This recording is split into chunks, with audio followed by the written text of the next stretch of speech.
За эрчим хүч олон асуудал удаад уужрал одоо яриад байвал олон асуудал Монголын асуудал болчихсон бид нар бүгдээрээ мэдж байгаа. Намганд дүн шигдсэн байгаа зүйлээ яаж гаргаж ирэх вэ гэдэг тухай ярьж байгаа. Аргагүй өнөөдрийн нөхцөл байдал дотор өнгөрсөн цаг хугацаанд дотор эрх баригчдын эрх барьсан бүх хүмүүсийн танаа манаа өөр ингэж ялахгүй бүх хүмүүсийн л алдаад дутагдал байна.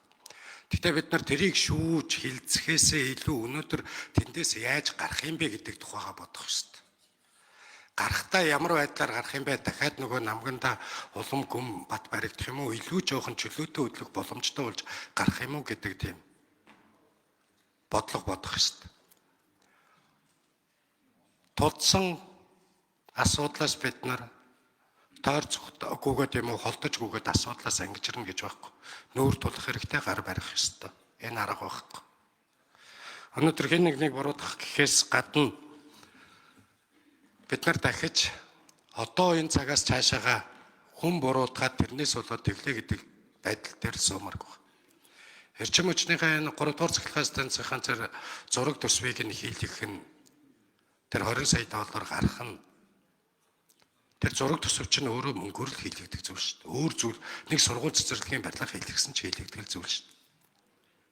Тэр нь бол болж байна гэж үзэж байгаа. Түүнээс биш Чойчил сүрэн сайдын хэлээд байгаа 1.3 тэрбум еврогийн тэр хэмжээний үн өртөг бүхий цахилгаан станцын асуудлыг оруулж ирэхгүй гэж би итгэж байгаа. Оруулж ирэхдээ бол энэ эрчим хүчний сайдын ажлаа төрүүлээд өгчих юм байна. Өөрөө оруулж ирэхгүй юм байна гэж ойлгоод байгаа. Миний ойлгож байгаа ойлголт төр энэ үнийг бас баг сага мэддгийг. Гэхдээ магадгүй буруу ойлгохыг өнөөдөр өөр болсон байхыг үгүйсэхгүй. Тийм учраас энэ зүйл дээр бид нар их хурлын гишүүд илүү олон илүү дутуу зүйл бие биендээ хэлхээс илүү өөрөөсөө итгэл үнэмшлэр саналаа өгөхөд л болно. Би бол энэ дээр татгалзах санал өгнө. Энэ миний итгэл үнэмшил. Магадгүй зураг төсвөн бэлэн болчихсон дараагийн асуудлууд нь байж байхыг үгүйсэхгүй. Хардах сэтгэл байна. Хардахгүй байхын арга алга. Хаасайгүй захилгаан хязгаарлагдчихэв. Ямар муухай ард тамбай гэж хэлэх баг. Гадаад харилцааны сайдаас угнаас суумаар байгаа. Эрчим хүчний сайд ганцхан асуудлыг яриад байдаг. Эрчим хүчний асуудлыг ярих юм бол бид нар энийг авах ёстой л гэдэг шийдэл рүүгээр төхөөд байна. Эдийн засгийн асуудал ярил энийг авах ёсгүй л гэдээ яваад гэл. Магадгүй зураг төсвөнд гараад тэр Чойчил сүрэн сайдын хэлээд байгаа 814 сая долларын өртгөөр энэ цахилгаан станц босно гэх юм бол болно гэж үзээд байгаа шүү.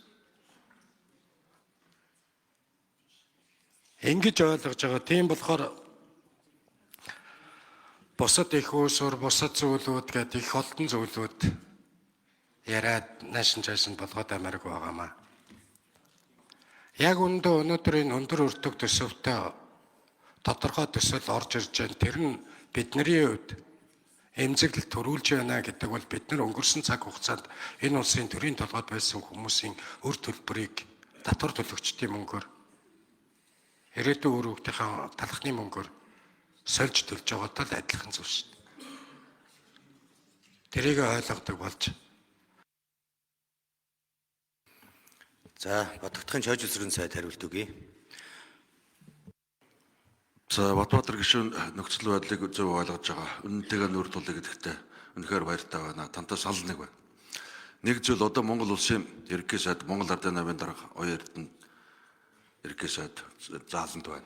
Би эрчим хүчний сайдын хувьд улсын хурлын эрхэм гишүүд та бүхэн таандаад нэг зүйлийг хариуцлагатай гаргамлна.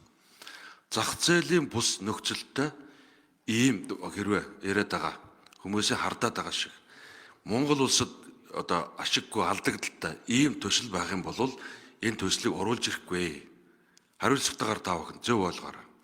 Магадгүй Оросууд энэ нөхцөл байдлыг ойлгоод зураг төсөв хийхэд 2 жилийн хугацаанд нөхцөл байдлыг ойлгоод буугаад зах зээлийн хүлээж авах бололцоотой хүлцэх төвшөнд ийм саналууд ирэх юм бол дахин засгийн газар танилцуулна.